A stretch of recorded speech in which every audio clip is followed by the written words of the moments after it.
Welcome to the Man Cave Podcast with Dan Casper.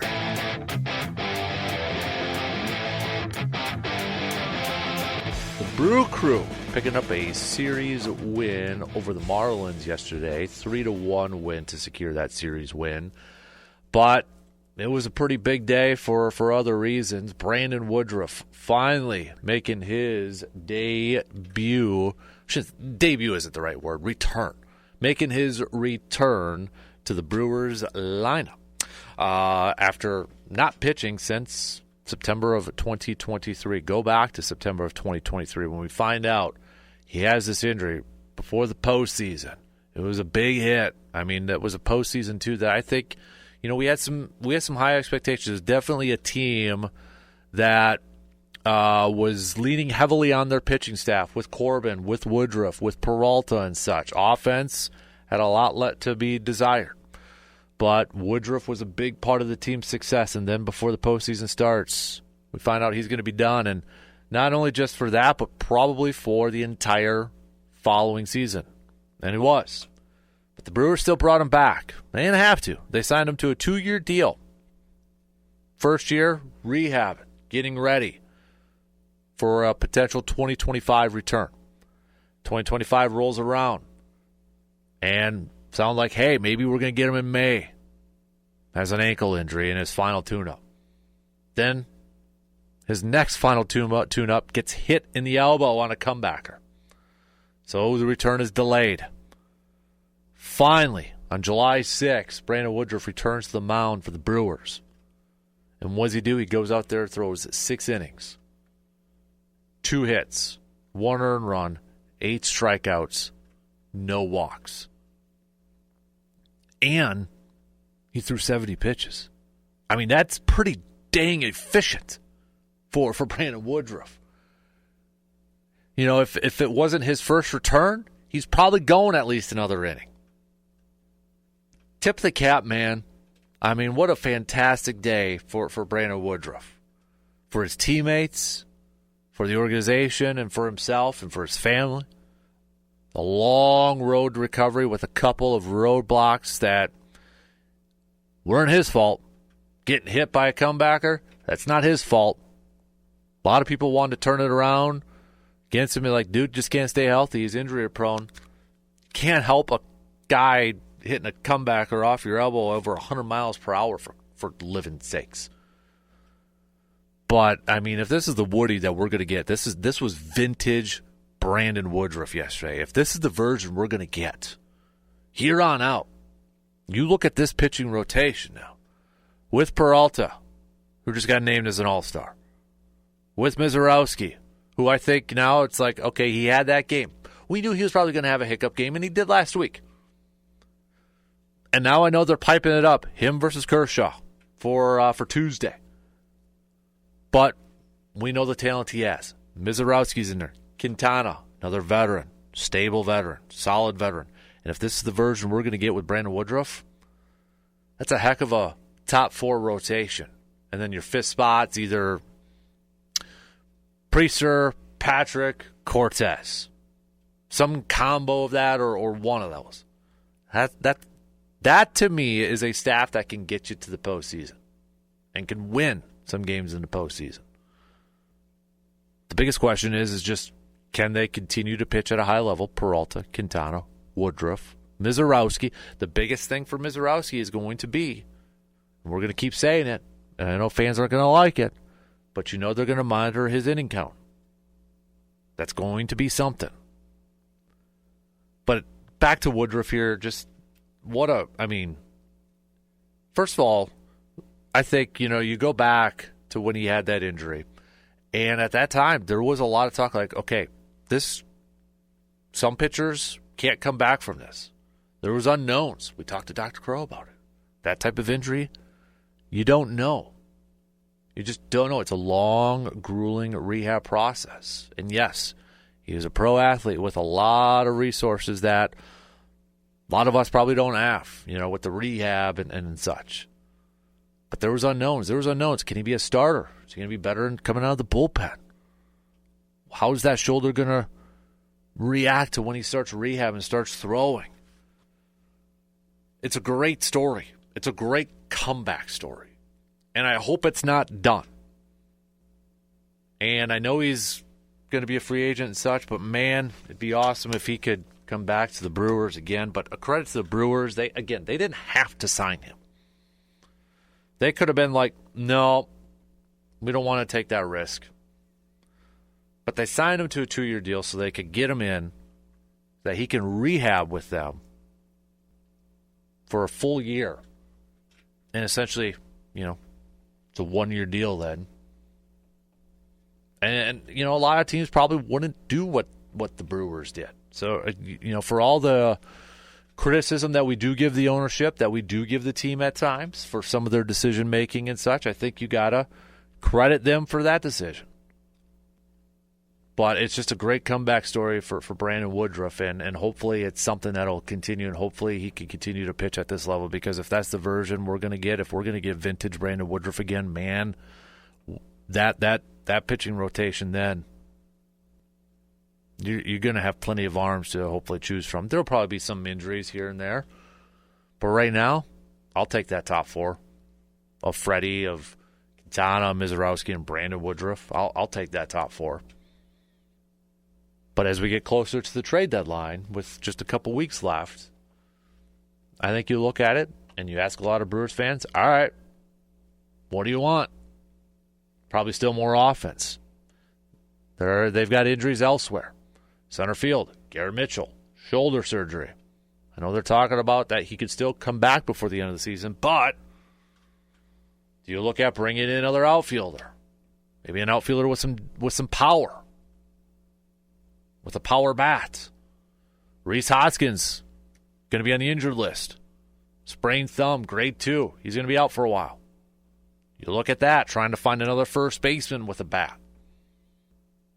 I would hope at least with this team now sitting there at 50 wins, 50 and 40, 10 games above 500, in the thick of the playoff chase. Right now, the second wild card team. I would hope that the front office, led by Matt Arnold, is looking at some possible moves, is looking at some potential moves to be making to help bolster this offensive lineup.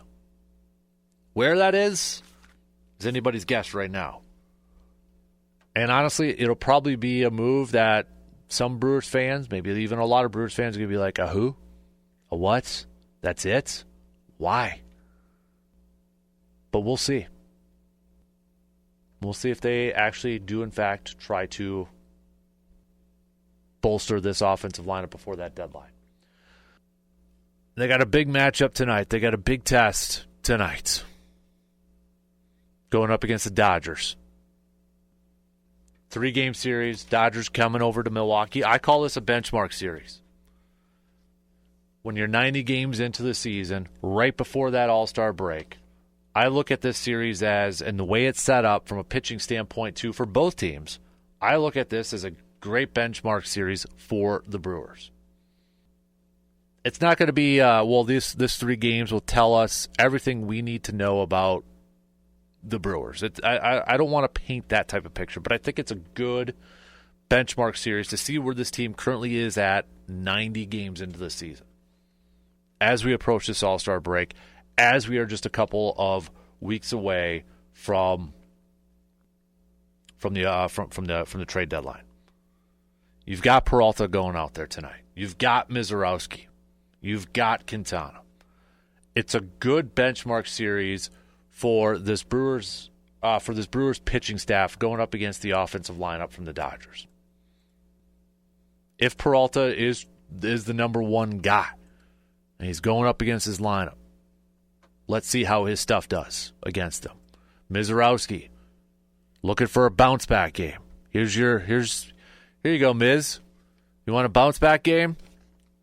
You're pitching against the Dodgers. And then Quintana for that third and final game. I look at this. Obviously we want the wins and we want a series win because that would be awesome. But I want to see these 3 pitchers, how they do against this lineup. How does Peralta go up against the Dodgers lineup? Peralta's a really good pitcher. Maybe not a number 1 for some top-end teams. And he does, at times tend to give up the long ball or a bat, has that one inning.